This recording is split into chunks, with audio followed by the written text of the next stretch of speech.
a empezar por la parte más fácil, que es contaros brevemente que vengo del Centro San Camilo y para hablar de cuestiones éticas al final de la vida, pues vengo de un sitio donde hay muchas personas al final de la vida. Y en ese lugar, voy a pasar unas cuantas imágenes en un minuto, pues en este lugar mueren 500 personas al año, también hoy, ayer y antes de ayer, no solo durante la pandemia, sino habitualmente. Es un centro propio de los religiosos camilos, por lo tanto de una institución de iglesia, pero concertado y por lo tanto accesible a cualquier ciudadano que se encuentre al final de la vida y con un diagnóstico, con una esperanza de vida media de 21 días. Vienen aquí y viven las 3 últimas semanas de vida y si vemos las imágenes, pues tiene buen aspecto y entonces dan ganas de decir, bueno, pues un modo de humanizar el final de la vida es también hacerlo acompañados en lugares y por equipos de personas que suenen así,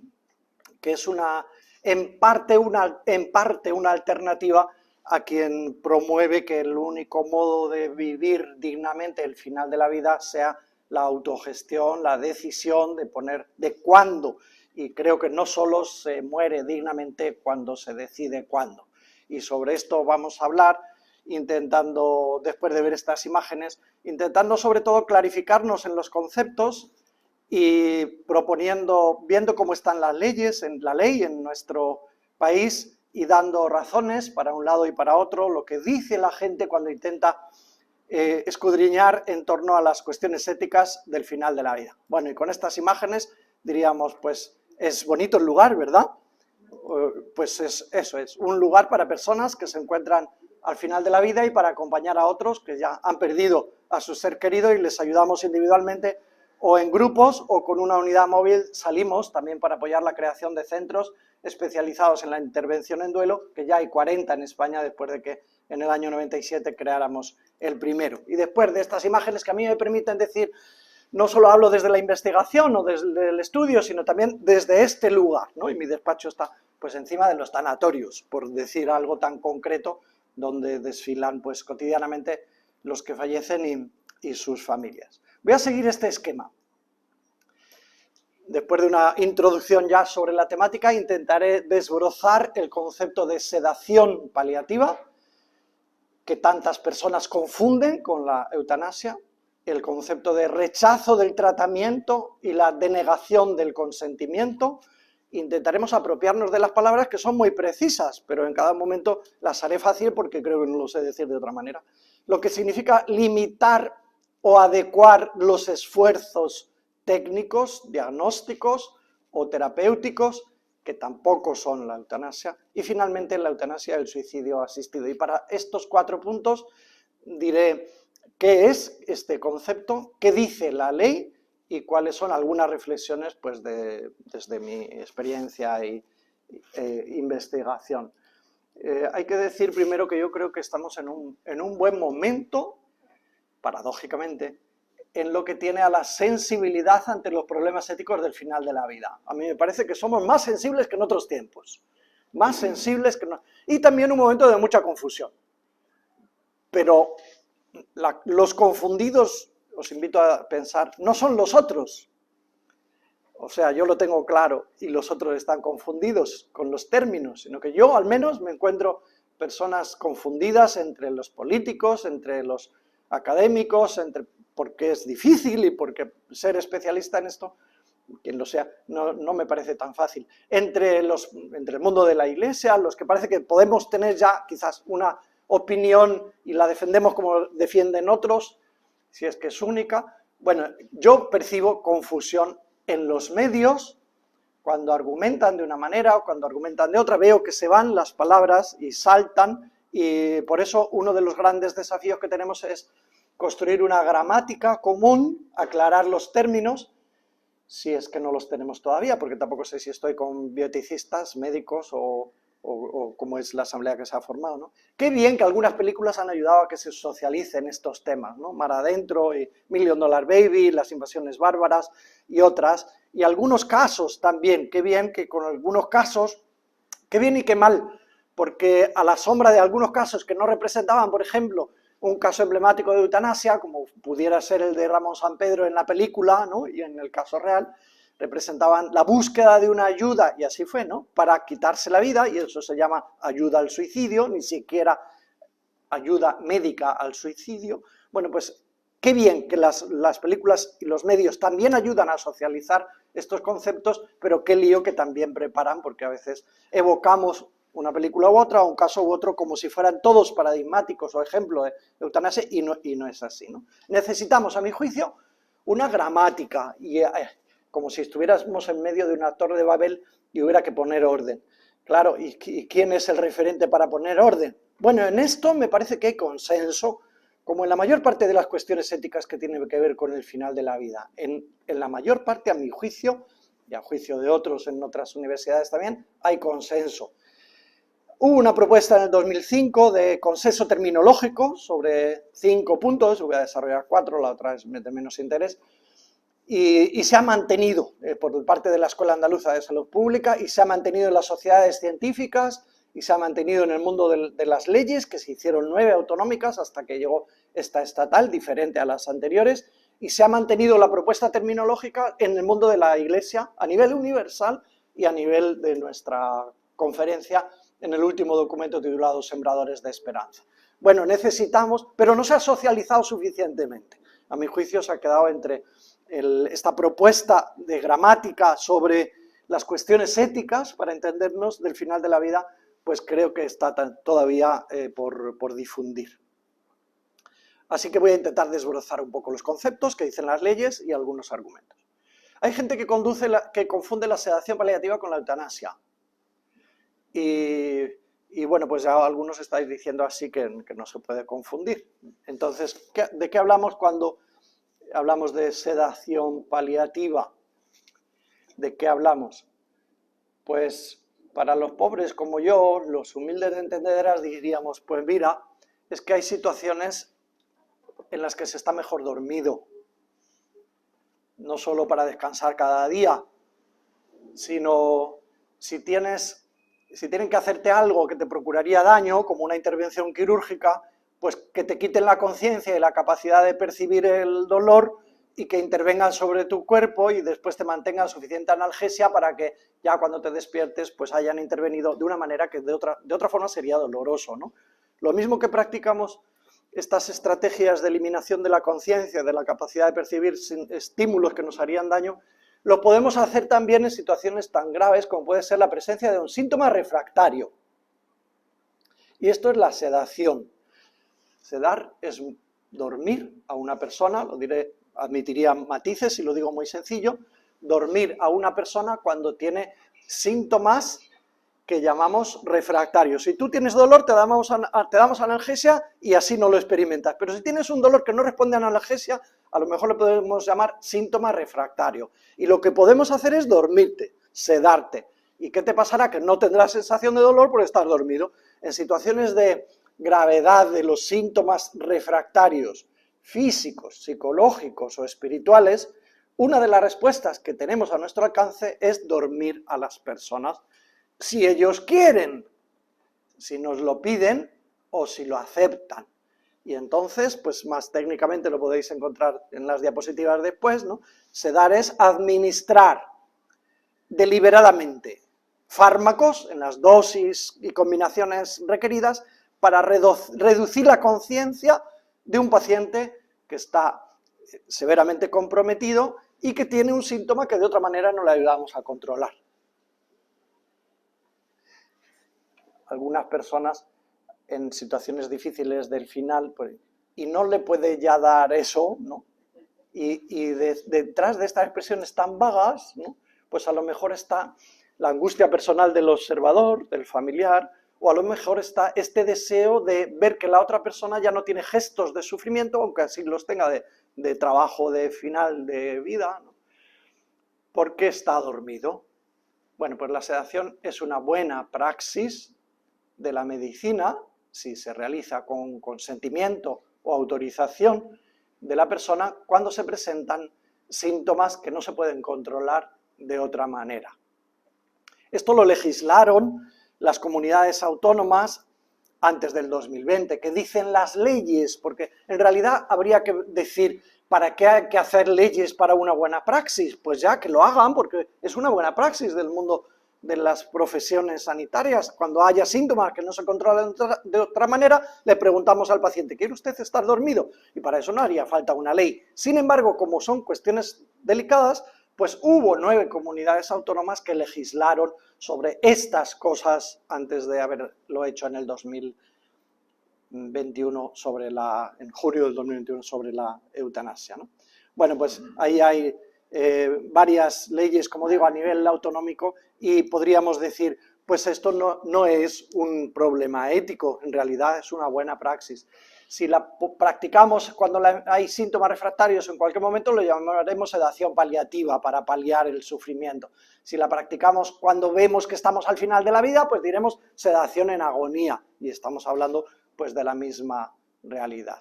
¿Alguien podría levantar la mano si es experto o si no lo es? Porque ya se puede imaginar, oye, pero cuando se duerme una persona en situación de agonía o de tanta gravedad, ¿no corre peligro también de adelantarle la muerte justamente por sedarle? Aunque no fuera tu intención era controlar el síntoma refractario. Si le sedas a una persona, ¿no le adelantas la muerte? Bueno, y esta pregunta se le hicieron también a Pío XII en los años 50 y tantos. Después podremos aclarar si hay dudas y yo puedo. Y la respuesta en un congreso de farmacéuticos fue, naturalmente que es lícito sedar a una persona, en el contexto que estamos diciendo, ¿no? Y cuando está indicado como buena praxis y con consentimiento, aunque pueda suceder que eso adelante la muerte. Dicen los expertos que esto sucede cada vez menos, pero en todo caso, pues a la hora de argumentar, pues argumentando tirando también de clásicos, como Santo Tomás, que hablaba de este famoso, los moralistas lo han estudiado, principio del doble efecto.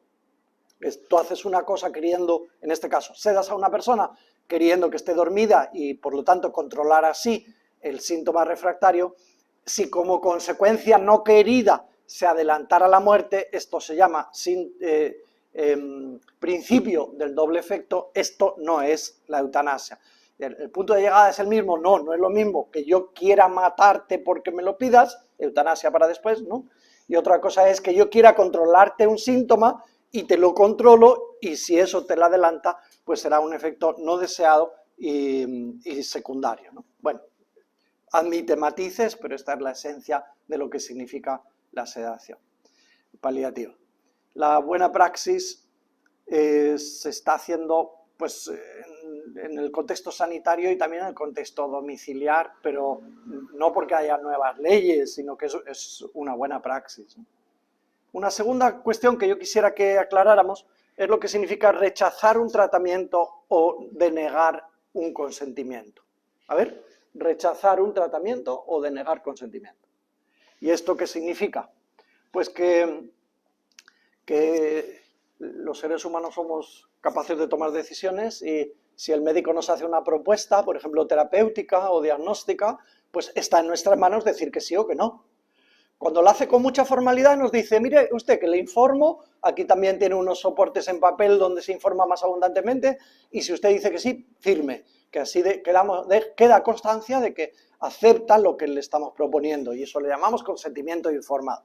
Bueno, pues ciertamente que uno puede también tomar decisiones cuyas consecuencias no sean las deseadas. Te hago una propuesta, dices que sí y eso puede significar pues si no me aceptas que te ponga un tubito por no sé dónde o que te intervenga de no sé qué manera, si no lo aceptas, a lo mejor eso tiene repercusiones también sobre tu vida y sobre tu muerte.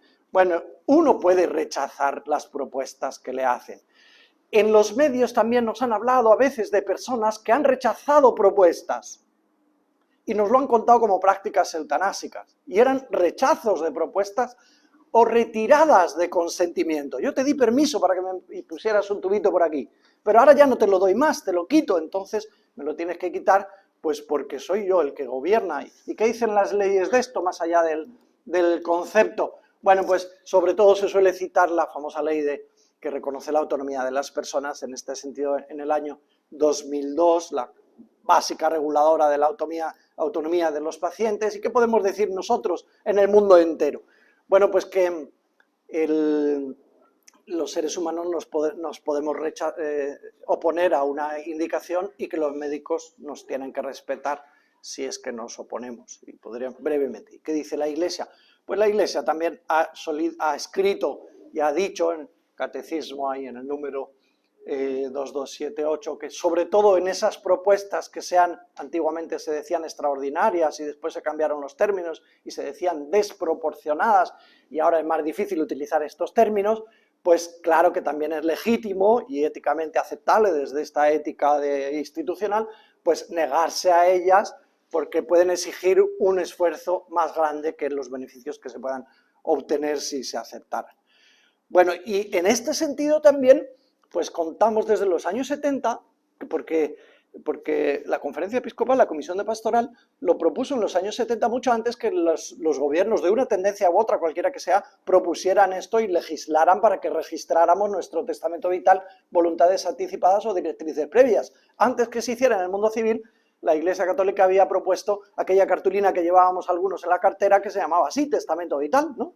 Y ahora hay una especie de campaña, en el buen sentido, en la Conferencia Episcopal, para promover el testamento vital, repito, testamento vital, directrices previas o instrucciones anticipadas, diferentes nombres.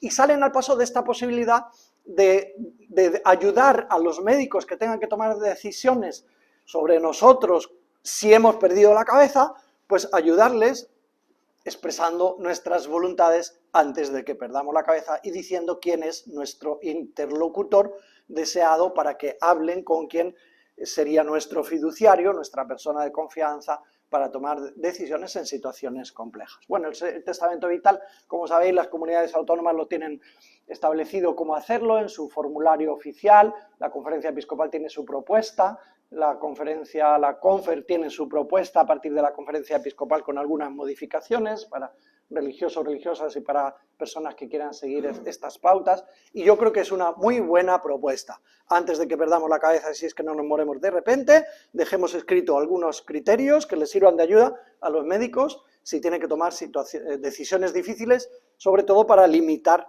los esfuerzos o adecuarlos, como diremos a continuación. Y esta es la tercera cuestión que aclaramos. La primera era sedación paliativa, la segunda es rechazo de tratamiento o denegación de consentimiento, y esta tercera es adecuación, que tiene relación con la anterior, adecuación del esfuerzo técnico, habría que decir, limitación del esfuerzo terapéutico. Se hablaba así hace unos años, ahora se tiende incluso a no utilizar esas expresiones y hablar de la necesidad de adecuar los esfuerzos técnicos a las expectativas, adecuación de los esfuerzos. Y en su caso, limitación, y en su caso incluso de las medidas de soporte vital, que en lo primero que pensamos cuando decimos esta expresión es en la sonda nasogástrica, en situaciones donde ya nos parece que está la cosa muy fea. Bueno, pues, ¿qué significa esto de adecuar el esfuerzo terapéutico y limitarlo? Pues, en mitad del siglo pasado, pues surgieron las unidades de cuidados intensivos. Insisto, lo digo de manera muy sencilla, pero claro, antes de mediados del siglo pasado, pues si no respirabas te ahogabas y te morías. Y llegan las máquinas, si no respiras a lo mejor te metemos el aire por un tubo y una máquina, chun, te lo metemos, ¿no? Si no hacías pis, pues te morías. Y bueno, te filtramos la sangre y te ponemos un riñón y así cada vez más. Y si se te para el corazón, pues te intervenimos de una manera que con la intervención de fuera te permitimos mantener la vida, pero con mucho soporte técnico, con mucho esfuerzo técnico, que gracias a Dios, pues en el mundo donde lo tenemos accesible, nos da calidad de vida o nos la prolonga. Claro, antes o después surge también la pregunta, ¿y cuándo paramos las máquinas? ¿O no hay que pararlas nunca? ¿O cuándo dejamos de intervenir? ¿O las máquinas existen para todos? Y esta pregunta es legítima. Bueno, se la tienen que hacer algunas personas sí o sí, en algunas circunstancias, porque los recursos son limitados, a veces son escasos y a veces no están accesibles. Pero en todo caso surge la pregunta de cuándo o cómo tomar decisiones. Entonces, el concepto es este. El concepto de limitación, de adecuación es este. Retirar, porque habíamos empezado y toca retirar o no iniciar porque no habíamos empezado y nos preguntamos si empezar, medidas, habría que añadir diagnósticas y terapéuticas, porque el profesional sanitario estima que en esta situación concreta son inútiles. Están a nuestro alcance, si extiendo la mano me encuentro con una máquina, pero toca no iniciar o la había empezado a utilizar y toca retirarla. Bueno, este es el concepto así dicho de manera también muy simplificador. ¿Qué dicen las leyes sobre esto? Como decía, las comunidades autónomas hicieron 9 leyes, en diferentes, no llegaron a todas antes de la ley de la eutanasia, y regulaban estas cosas. Y la última fue la de la Comunidad de Madrid, si no me equivoco, y decía que la adecuación del esfuerzo terapéutico es un buen ejercicio de aceptación de la proximidad de la muerte, de la irreversibilidad de algunas circunstancias, y es también esta una buena praxis si no se practica mal, ¿no? Esto en realidad yo he dicho que como concepto surge cuando surgen las unidades de cuidados intensivos a mediados del siglo pasado, pero si nos vamos un poquito lejos, pues podríamos escuchar a Hipócrates que escribía sobre el arte. Atención, el objetivo de la medicina es disminuir la violencia de las enfermedades y evitar el sufrimiento a los enfermos, absteniéndose de tocar a aquellos en los que el mal es más fuerte y están situados más allá de los recursos del arte. O sea, esto de limitar donde está más allá de los recursos del arte también es viejo y podremos decir, pues no solo en este contexto médico, también en el contexto de la Iglesia. Y dices, pero si no intervienes y la persona se muere, pues en este contexto habría que decir es que se estaba muriendo y lo que estamos haciendo es dejar que se muera y limitamos la intervención. No es que le procuremos la muerte intencionadamente, ni aunque nos lo pida, sino que se está muriendo y le dejamos adecuando nuestra intervención a lo que es esperable de manera razonable dentro de la buena praxis, la lex artis de la profesión médica. En el contexto católico también se ha apoyado esta línea, y en particular estos últimos pontífices, algunos han intervenido mucho más sobre esto. Juan Pablo II tenía muchas más expresiones en cantidad, por lo menos hay sintonía a lo largo de los pontificados en cuanto al contenido, pero en cuanto a cantidad, Juan Pablo II de esto escribió mucho y habló mucho, ¿no? Menos Benedicto XVI y menos Francisco, aunque hay documentos recientes como pues Samaritanus Bonus, pero no de su pluma, digamos de su firma, sino de la Congregación para la Doctrina de la Fe a finales del 2020. Bueno, una de las cosas más delicadas es si también este concepto, adecuar el esfuerzo y limitarlo, también tiene que ver con las medidas llamadas de soporte vital, y creo que lo más fácil de pensar es la sonda nasogástrica para hidratación y nutrición por vía artificial, ¿no? O sea, también hay que limitar el ponerte una sonda. Estáis, ¿verdad? Atentos. O eso ya es una medida de soporte vital que no está metida en el cajón de los tratamientos que podrían ser considerados con palabras de extraordinarios, ¿no? O desproporcionados. Y bueno, pues les vamos a preguntar a ellos mismos, a los que, para mantenernos también en la búsqueda de las respuestas oficiales, y lo sometemos después a nuestro discernimiento si es en caso. Y en 2004 respondió Juan Pablo II, y me voy a ir a la de 2007, que es la misma, y los obispos de la conferencia norteamericana pues le preguntan directamente.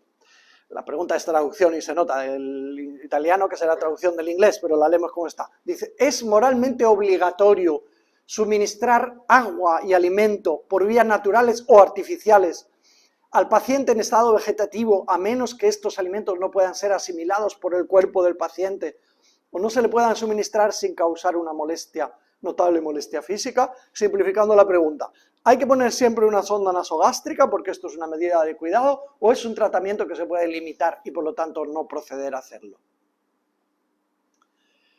¿Está la pregunta servida? Pues vamos a ver qué respondió, que yo creo, desde mi punto de vista y también haciendo por ahí estudios de campo, preguntando a la gente, yo creo que la respuesta de la Congregación para la Doctrina de la Fe, que es de ella, la respuesta es poco conocida. Creo que es poco conocida porque a lo mejor tampoco es fácil. Y leemos la respuesta. Dice, sí, suministrar alimento y agua, a lo mejor podríamos decir, ya sabíamos que había que esperarlo. Sí, suministrar alimento y agua, incluso por vía artificial, es coma, en principio, coma, un medio ordinario y proporcionado para la conservación de la vida. Por tanto, es obligatorio, letras grandes para prestar atención, es obligatorio en la medida y mientras se demuestre que cumple su finalidad. Y entonces tendríamos que decir, bueno, poner una sonda para hidratar no cumple siempre su finalidad. Pues no. A veces lo que hacemos si ponemos una sonda nasogástrica como paradigma de este tipo de medidas y metemos líquidos, lo que hacemos es llenar el espacio intercelular y hacer que la persona esté más hinchadita, y si no hace pis, pues morirá más hinchada, que es de lo mismo que o sea, igualmente se habría muerto, pero le veríamos pues con menos volumen en el tejido, en la carne, ¿no? Y nos tendríamos la sensación de que está más arrugadita y más seca la persona, diciéndolo así de manera muy fácil. Atención que nos dice, es moralmente obligatorio introducir líquidos por vías artificiales, las que quiera que sean, de diferentes maneras, en la medida y en que cumple su función que se ha de demostrar. Esto es mucho decir, por otro lado. No hay que intuir que hacerlo ya cumple su función, ¿no? Sino se ha de demostrar que cumple su función. Bueno, sería bien complejo llegar hasta este punto, pero en todo caso la respuesta está bien tamizada y vuelve a ser la misma cada vez que tenemos nuevos documentos por parte del magisterio.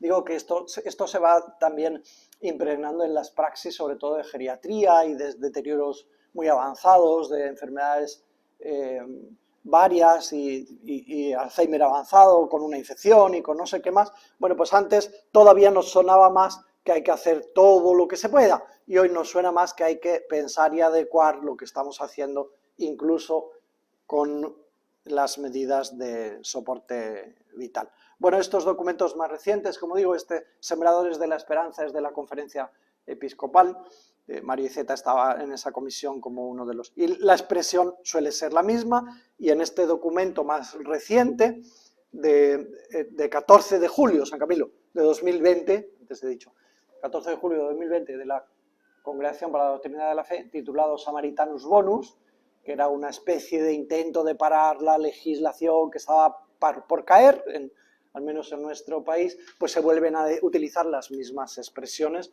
la literalidad, en torno a la adecuación, la limitación del esfuerzo técnico, incluido la nutrición y alimentación artificial.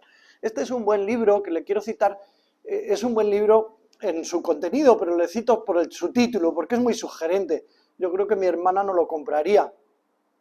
Diría, por mi hermano hay que hacer todo lo que se pueda.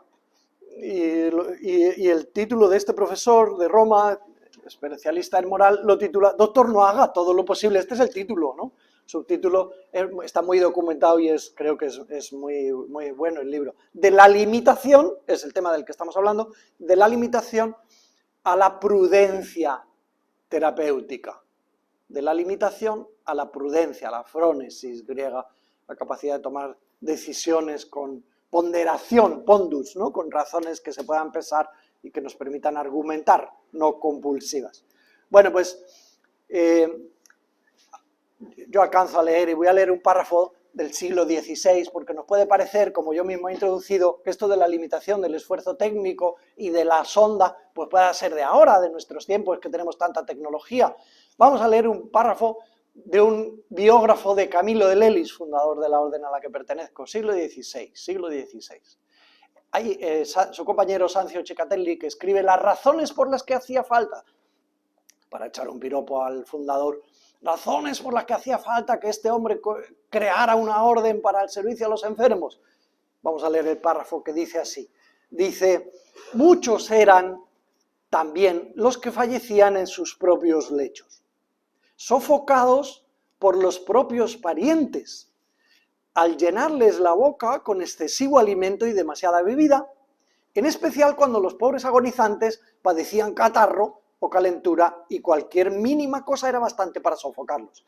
A pesar de ello, leo, a pesar de ello, muchas mujeres sencillas, obstinadas, no lo querían entender y bajo pretexto de celo o afecto les metían cualquier cosa en la boca, no dándose cuenta de que en vez de aliviarlos, los mataban, convirtiéndose de esta manera en verdugos de sus propios maridos e hijos. Punto y seguido. Y continúa. Pero lo peor era que en este error no solo caían las mujeres sencillas, sino también muchos párrocos y no pocos religiosos, por no tener práctica ni experiencia en acompañar a morir. O sea, esto de dar comida y ahogar a la persona cuando ya no toca y no hay, pues esto con la cuchara y ahora de otra manera, nos lo cuentan los biógrafos, el biógrafo que lo hacíamos unos y otros en el siglo XVI. Esto de empeñarse también cuando no toca, parece que nos acompaña también, porque tenemos entre otros miedo a ver que se nos muere un ser querido y lo último sería que se muriese de hambre. Entonces le damos de comer estando nosotros, ¿no?, a su cuidado. Porque nos parece que si no le damos de comer se puede morir. Nos cuesta aceptar que no se va a morir porque no come, sino que no come porque se está muriendo. Y aceptar que no come porque podría morirse comiendo. No sería extraño también, nos morimos también, o al menos a mí me ha tocado presenciar, ¿no? Pues algunas personas se mueren comiendo. Pero nos cuesta aceptar que una persona no come porque se está muriendo. Y pues mientras te mueres puedes estar también algunos días o sin comer y sin necesitar, ni sin pasar sed si no se ingiere líquido. Bueno, esto nos cuesta mucho aceptarlo y por eso nos puede pasar pues lo que pasaba en el siglo XVI y como estamos diciendo, pues hoy tenemos tubitos y buscamos, puede ser que caigamos en la tentación de ponerlo. Bueno, hasta aquí deberíamos, no sé, yo digo, uso mucha ambición, deberíamos haber aclarado los conceptos de sedación paliativa, negativa al consentimiento, adecuación y del esfuerzo técnico y limitación del esfuerzo técnico. Y digo técnico porque es como más amplio, ¿no? A veces no es solo dar de comer, sino también es vamos a hacerle un escáner. Y adecuar el esfuerzo técnico significa también para qué queremos el escáner, para poner apellidos o para ver imágenes, cuando lo que tenemos es una realidad mucho más grande y obvia y grande, que es que se está muriendo. Por lo tanto, la limitación o la adecuación del esfuerzo también es a procesos pseudodiagnósticos, no solo pretendidamente terapéuticos, sino que querríamos utilizar para terminar de diagnosticar cuando en realidad ya no tocaría. Y llega pues el tema de la eutanasia que nos toca presentarlo, y entonces aquí creo que nos hacen falta también las palabras de las definiciones. Y si una sociedad, o un grupo de personas o unos profesionales eliminaran a otro porque les parecen que son inútiles, dicho así no sería eutanasia. La eutanasia lo vamos a reducir, es una práctica para aquellas personas, como concepto y como ley, para aquellas personas que reiteradamente lo soliciten porque no pueden con el sufrimiento que experimentan insufrible en un contexto eutanásico, y nos lo vamos a decir. O sea, si alguien quitara del medio de la vida a otro sin que él se encontrara en contexto eutanásico y lo pidiera lúcidamente o lo hubiera dejado pedido escrito o alguien que le representa, eso sería homicidio, seguirá siéndolo. Aunque alguien dijera que es un buen homicidio, pero no sería el concepto de eutanasia. Lo voy a repetir varias veces, entonces, bueno, pues las palabras son de la ley entrada en vigor en junio y aprobada en marzo, entró en vigor el 25 de marzo y fue aprobada el 21, me parece, o el 23 de marzo. Y entonces reservamos en el mundo de los conceptos de las leyes, y creo que para discernir, el concepto de eutanasia para esto. Significa administrar un fármaco para producir la muerte de un paciente que lo ha solicitado de forma voluntaria y reiterada por padecer una enfermedad incurable que siente como inaceptable y no ha podido ser calmada de otra manera, por otros medios. Y si no estamos en este contexto, pues no hablamos de eutanasia. Diríamos, bueno, la ley dice que hay dos tipos, no activa, pasiva, directa, indirecta, voluntaria, involuntaria, ortotanasia, cacotanasia, distanasia. Estas clasificaciones que nos tocó estudiar cuando éramos jóvenes en teología moral, que se han abandonado esas distinciones y ahora estamos con una terminología que, como decía antes, pues es una terminología común también dentro de la Iglesia. Por lo tanto, tiene que haber contexto eutanásico, sufrimiento insufrible, conciencia, y uno lo pide reiteradamente y le atiende un médico de referencia y después consulta a una comisión y si todo el proceso va bien, que cuesta 30 o 40 días, pues a esa persona, según la ley, ¿no?, le practicarán la eutanasia porque quiere morirse, porque no puede con su sufrimiento, y si no le ponemos una sustancia pues por en vía y se la aproximamos y se la toma él, pues hablamos de suicidio médicamente asistido, que sería, digamos, lo mismo, el mismo contexto, pero en vez de suministrarle el médico, es un acto médico, no de cualquier otro. Por eso la película Mar Adentro no era sobre la eutanasia, porque le ayudó su cuñada. Y eso no es que me ayude en contexto eutanásico el médico, sino le ayudó para que se suicidara, y bueno, eso merecerá una opinión, una valoración, una narración, lo que quiera que sea, pero no era una práctica eutanásica. Entonces, si le damos al paciente la sustancia y él se la toma, pues entonces hablamos de suicidio médicamente asistido en el mismo contexto. El que lo puede pedir tiene que ser un adulto, que no venga de turismo del país de al lado, ¿no? Esto lo dice en la ley, sino que lleva aquí un año censado, porque se puede producir migración para esto, como efectivamente se ha producido en otros países, en los pocos donde estaba legalizada y había migración, pues en aquel país me lo van a practicar. Bueno, pues esto solo para el ciudadano que está asentado, digamos, con todo lo que la ley se pueda después hacer difícil, ¿no? Y practicado por profesionales sanitarios no objetores, ¿no? Porque una de las cosas que contemplará la ley es que no quiera que lo diga y se retire, dicho así de manera muy sencilla. Bueno, pues este sería el concepto. Por lo tanto, el concepto de eutanasia se reduce como concepto a esas circunstancias en las que es activa las viejas palabras, digamos.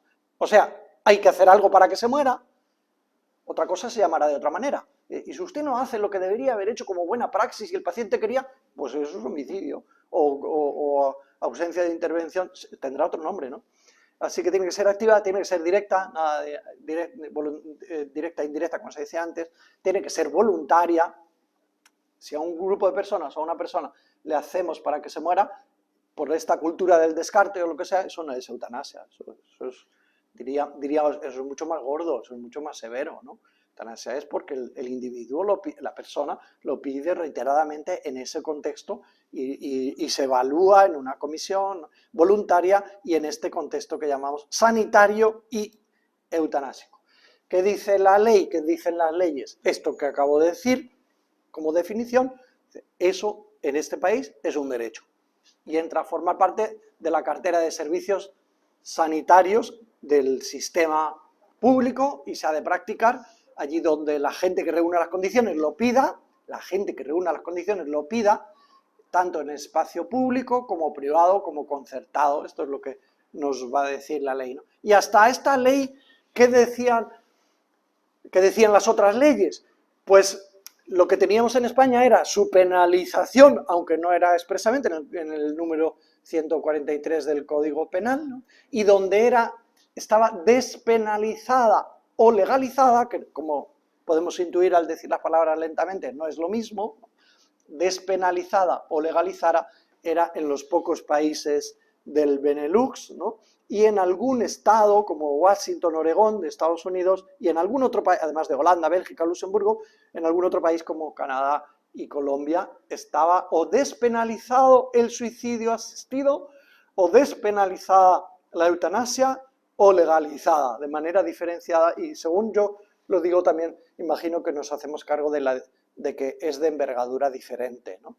Una cosa es despenalizar la ayuda al suicidio, en este contexto, al que pida ayuda porque se encuentra con un sufrimiento que no puede, si otro le ayuda, eso es un delito, pero no le castigaremos, despenalización. Y otra cosa es legalizar y llegar a decir que esto es un derecho y el que esté en ese contexto, que se ponga a la fila, que el sistema tiene obligación de entregarle este servicio, ¿no? Dentro, como uno más dentro de la cartera de servicios, y el que muera por esta práctica se escribirá que ha muerto por muerte natural, que es lo que dice nuestra ley. Este salto tan abismal, digamos que a lo mejor solo nos hemos atrevido a hacerlo en este país, ¿no? Y probablemente. Bueno, pues esto es lo que digo, que de lo que toca despejar brevemente, ¿no? Y por qué algunos dicen que debe ser un derecho y otros no. Entonces, se aprobó la ley el 24 de marzo y entró en vigor el 25 de junio y ahora se está practicando. Y algún periódico hace unas semanas hablaba de 50 casos registrados, pero otros, quién sabe cuántos, no registrados de práctica ya en el marco legal, porque no todos suministran información, aunque la propia ley prevé que haya un observatorio para que analice cómo van las cosas, pues no está siendo tan fácil en este momento decir, pues esta es la praxis desde que se aprobó hasta hoy, numérica, ¿no? Bueno, pues sabemos que en todo caso han influido mucho algunas personas, algunas fuerzas.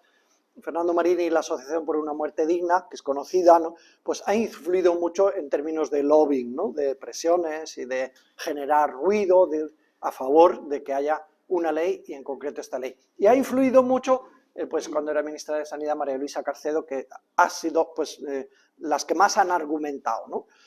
Ahora es curioso, a mí me tocó torear, como en lenguaje mío, hablar con ella en un hospital, o sea, despachar una conferencia, una ella y otra yo, y ella nos dijo cosas, para mi juicio, muy interesantes, que podría considerarse en parte el cerebro del proceso legislativo en el gobierno, ¿no?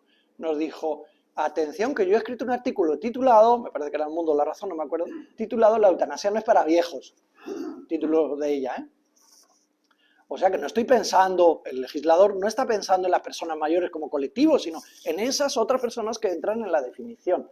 Y le preguntó a una concejala definida por el signo político similar, ¿no? ¿Y no le parece, María Luisa, que a las personas mayores en residencias que dicen reiteradamente yo me quiero morir, aunque sus hijos no lo apoyaran, que también tendríamos que ayudarles a morir? Y ella respondió con un no rotundo. El que dice me quiero morir hay que escuchar. Y personas mayores que dicen yo me quiero morir hay que escuchar a ver qué les pasa. Será la pandemia de la soledad no deseada y sufrida, será el abandono, será no sé qué, pero eso no es definir el colectivo de las personas en las que piensa el legislador y la ley en concreto. Esta fue una proposición de ley, no un proyecto de ley. Para los entendidos, estos son modos de carrerilla, de hacer las cosas que se quieren pasar sin mucho debate social. A mí, si hubiera llegado donde se hubiera llegado, me hubiera parecido más adulto, como sociedad, lanzar, ya estaban vivas. Yo escribí un libro sobre esto cuando ya estaba vivo, ¿no? No quiero morir, no quiero sufrir, se titulaba. Me hubiera parecido en todo caso que hubiera dado tiempo, años, a la sociedad, para esta o para cualquier otra ley, para que en la universidad, en las opiniones, hubiera habido debate, investigación, estudios a favores, contrarios, y yendo por la vía más deprisa de la proposición de ley no se permite, no se favorece. En tiempos de pandemia hay una grandísima paradoja que yo les digo que es una obscenidad. Cuando estamos diciendo, señor, atención, sociedad, cuidado, que se nos mueren los débiles, y al principio metemos esa decisión tan radical de excluir a los mayores por razones ageístas, de los recursos limitados, ¿no? Después le ponemos en primera línea de obtención de los otros recursos, la vacuna. Cuando estamos en esas, también hacemos una ley para poder añadir a la cartera de servicios esta práctica. No deja de ser, a mi juicio, un momento muy raro, cuanto menos muy raro. Y no es solo, como decíamos, despenalización, ¿no? Bueno, pues quiero insistir, y ya termino para abrir el diálogo, quiero insistir que el contexto eutanásico requiere que se dé, la línea roja de abajo, sufrimiento físico, psíquico, continuo, experimentado como intolerable, y solicitud del individuo. Cuando el individuo no lo puede pedir, lo puede haber dejado escrito para que su representante interprete que se encuentra en situación de sufrimiento insufrible y que no responde a otros caminos. Y lo más grave, diríamos, desde el punto de vista de visualizaciones, y si una persona no ha dejado testamento vital por ejemplo, no ha dicho que su hijo es su representante, o su marido, o su mujer, su amigo, y por lo tanto, y se encontrara en esta situación de contexto eutanásico, el médico podría iniciar el proceso de aplicación de la eutanasia que él dejó escrito que pedía por si perdía la cabeza. Pero haberme explicado de manera muy sencilla, esto digamos es lo... porque hay una cuestión muy de fondo y muy seria, que es cómo se evalúa el sufrimiento insufrible y cómo se evalúa la voluntad de una persona cuando han cambiado los contextos, las situaciones, y cómo sabemos que tú querrías en esta circunstancia esto cuando lo que nos lo dijiste, cuando en realidad pues no estábamos en vivo y en directo. Bueno, voy a utilizar algunas razones para cerrar, que es y algunas conclusiones. Yo creo que convendría mucho, esto es muy atrevido, pero es obvio, revisar los diccionarios, también los de la Real Academia de la Lengua, porque los conceptos que tiene son muy anticuados y son insostenibles.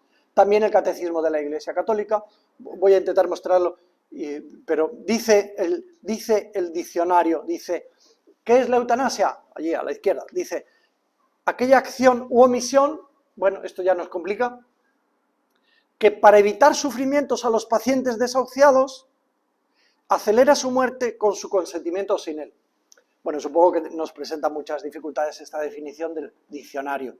Si yo hago algo o dejo de hacer para que te mueras con tu permiso o sin él, no cabe todo esto no cabe nada. Si es sin tu permiso, esto es matarte claramente, ¿no? Esto es homicidio y entonces esta definición pues sabe de hace decenas de años. También el Catecismo de la Iglesia Católica sabe de algo que no se sostiene y los documentos actuales no utilizan, por supuesto, esta definición, pero tampoco cambian esto, ¿no? Y el Catecismo dice así, cualesquiera que sean los motivos, uy, aquí ya cabe todo, cualesquiera que sean los motivos, porque tú lo pides, porque a mí me parece, porque te veo mal, y los medios, cualesquiera que sean los medios, aquí cabe imaginarse todo tipo de intervenciones, médicas o no médicas. La eutanasia directa consiste en poner fin a la vida de personas disminuidas, aquí quepo también yo en este momento, que tengo disminuciones de varios tipos, algunas se ven, ¿no? Llevo prótesis, claro, y otras se notan, disminuidas, enfermas o moribundas. Claro, en este paraguas cabría, no estamos pensando la definición no piensa en el contexto eutanásico al que nos hemos referido antes de la ley, ¿no?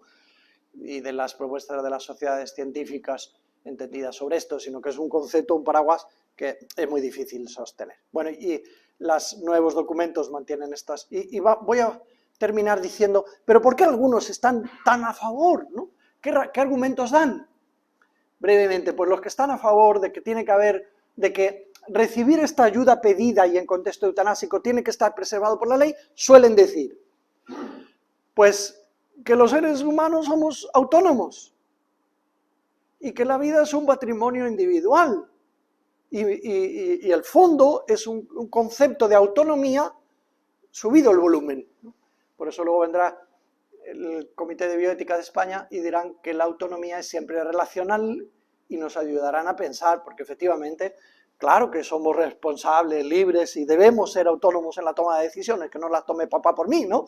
Y si no, habrá que decidir cuándo empieza la autonomía en el proceso evolutivo de responsabilidad y de desarrollo, pero en todo caso, pues somos solo autónomos o somos también interdependientes y eso nos limita a la capacidad de tomar decisiones tan gordas como la de terminar con nuestra vida, que no es solo patrimonio individual, sino también del prójimo, sobre todo de quienes me quieren y a quienes me debo. Se suele argumentar principio de autonomía, libertad y razones de compasión. O sea, no es, y ahora somos modernos y nos quitamos del medio a los que no nos gusten o a los mayores. Este no es el concepto. Otra cosa puede ser que la cultura eutanásica genere también una seducción de la muerte y una praxis de eliminación de quien no quiera morirse. Esto es otra cosa. Pero en realidad el que argumenta al hacer la ley argumenta por razones de autonomía, de libertad y de compasión ante las personas que lo solicitan. Es decir, ante esto lo primero que habría que decir es vamos a escuchar a esta gente que no tiene ganas de vivir y no puede con la vida y están pidiendo ayuda para morir. Lo mínimo escuchar, vamos a ver qué les pasa. Porque seguro que eso es la punta de un iceberg.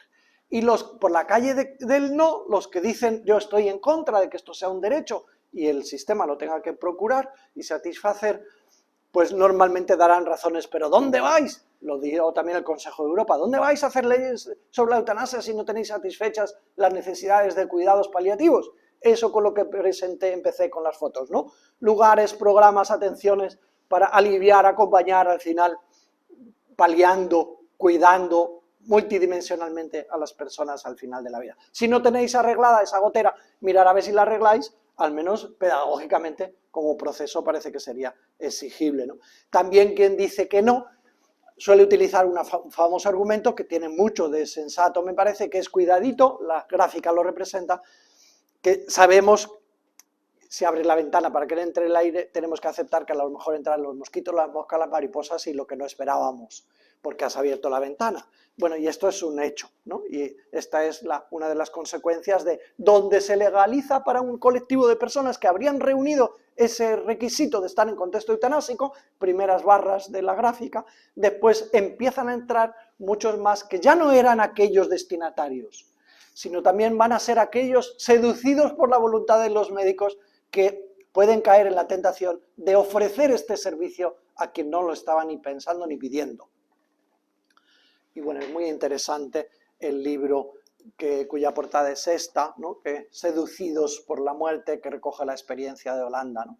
Y como hay un alto porcentaje de médicos en este contexto ya que reconoce haber practicado la eutanasia a quien no la había pedido, por lo tanto ya no era eutanasia, ¿no? Y luego también surge la pregunta, ¿y un sufrimiento insufrible evaluado por el sujeto también podría ser, por ejemplo, el que genera un trauma en la vida y ya no una enfermedad severa, irreversible en situación avanzada, sino, por ejemplo, estar sufriendo tanto? ¿Quién no quiere morirse si se le ha muerto su hijo hace poco porque se le ha suicidado o de manera violenta? Bueno, el deseo de morirse es un modo de atravesar también el sufrimiento. Podría caber sufrimiento evaluado como insufrible, interpretado por otros, ¿no? Porque se prolonga, no digamos en el mundo de la salud mental tan difícil, ¿no?